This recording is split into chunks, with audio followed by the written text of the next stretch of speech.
शिवजयंतीच्या दिवशी पुण्यातल्या कोथरूड परिसरातील आयटी इंजिनियर देवेंद्र जोग यांना काही जणांनी बेदम मारहाण केली होती। मारहाण करणारे लोक हे गुंड गजा मारण्याच्या टोळीतील असल्याची माहिती मग समोर आली। मारहाण झालेले जोग हे केंद्रीय राज्यमंत्री मुरलीधर मोहोळ यांचे निकटवर्तीय असल्यामुळे मोहोळ यांनीही या प्रकरणाला लक्ष घालून पोलिसांनी या प्रकरणी कडक कारवाई केली पाहिजे अशी भूमिका घेतली। काय आहे हे संपूर्ण प्रकरण जाणून घेऊया स्टार महाराष्ट्राच्या स्पेशल रिपोर्टमध्ये। नमस्कार, मी प्रिया आणि तुम्ही पाहत आहात स्टार महाराष्ट्र न्यूज।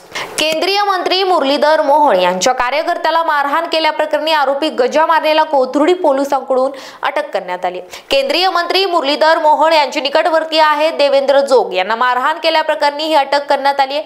कोथरूड पोलिसांनी गजा मारण्याला अटक केली। गजा मारणे बरोबरच इतर आरोपीचाही कोथरूड पोलिसांकडून सध्या शोध सुरू आहे। पण आता या सर्व प्रकरणामध्ये आता मुरलीधर मोहोळ यांनी या प्रकरणाला हात घातल्यामुळे पुणे पोलिसांनी या प्रकरणात कारवाई करत आरोपीची धरपकड सुरू केली।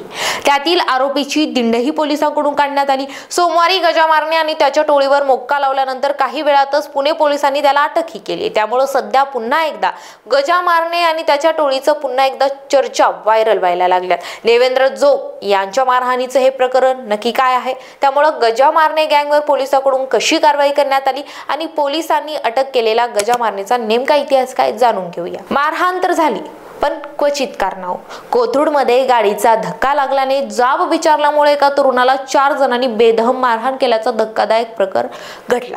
19 फेब्रुवारी रोजी कोथरूड परिसरातील छत्रपती शिवाजी महाराज पुतळ्यापासून मिरवणूक निघाली होती। त्यावेळी मिरवणुकीच्या दरम्यान 4 जणांनी बाईकवरून जाणाऱ्या देवेंद्र जोग यांना कट मारला। देवेंद्र जोग यांच्याशी त्या 4 जणांनी वादविवाद झाला आणि त्यामुळे हे चौघे मिळून देवेंद्र जोग यांनी बेदम मारहाण केली।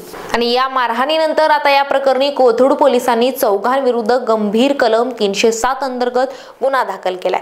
कोथरूड पोलिसांनी 3 आरोपींना अटक केली आहे, तर चौथा आरोपी बाबू पवार सध्या फरार आहे। बाबू पवार हा कुख्यात गुंड गजानन मारनेचा भाचा असल्याचे सांगण्यात आले। या प्रकरणात आरोपी म्हणून अमोल विनायक तापकीर, ओम तीर्थराम धर्म जिज्ञासू आणि किरण कोंडिबा पडवळ आणि बाबू पवार यांचे नाव समोर आले। यामुळे परिसरात सध्या भीतीचं वातावरण आहे आणि हे भीतीचं वातावरण असल्यामुळे आता यावेळी भूमिका घेत मुरलीधर मोहोळ यांनी कारवाईचे आदेश दिलेत। चौकात जागा न मिळाल्यामुळे विचारणा केल्याच्या कारणाने देवेंद्र जोग या व्यक्तीला मारहाण झाली। तो माझ्या कार्यालयात काम करत नाही, तो भारतीय जनता पक्षाचा कार्यकर्ता आहे, त्याला बेदम मारहाण झाली आहे समजल्यानंतर पोलिसांशी मी बोललो। शेवटी देवेंद्र असो किंवा कोणताही पुणेकर माझ्या शहरात असे चालू देणार नाही। चूक करणारा कोणीही असला तरी त्याच्यावर गुन्हे दाखल करून कारवाई झालीच पाहिजे। यामध्ये सहभागी असणाऱ्यांना वाचवायला कोणी येत असेल तर त्यांना पोलिसांनी सोडू नये। या प्रकरणी कठोर कारवाईच्या सूचना यावेळी मोहोळ यांनी दिल्यात। आणि आता या सगळ्यानंतर गजा मारण्याच्या अटकेनंतर आता या प्रकरणाचा पुढील तपास आहे तो पुणे गुन्हे शाखेकडे सोपवण्यात आलाय। गुन्हे शाखेकडे तपास सोपवल्यामुळे प्रकरणाची पाळेमुळे आणखी खोलवर शोधली जाणार आहेत। कोथरूड परिसरात वाढत्या गुन्हेगारीला लगाम घालण्यासाठी पुणे पोलीस आता अधिक आक्रमक भूमिका घेत आहेत। पोलिसांनी दिलेल्या माहितीनुसार गजा मारणे टोळीतील एकूण 27 आरोपी पोलिसांच्या रडारवर आहेत। या टोळीतील सदस्यांना मालमत्तेची माहिती DDR विभागाकडून आणि वाहनांची माहिती RTO विभागाकडून मागवण्यात आली। हे सर्व आरोपी घटनेच्या दिवशी चित्रपट बघायला गेल्याची माहिती सुद्धा मिळत आहे। आता या प्रकरणात पुढे काय होणार हे बघणं महत्त्वाचं ठरेल।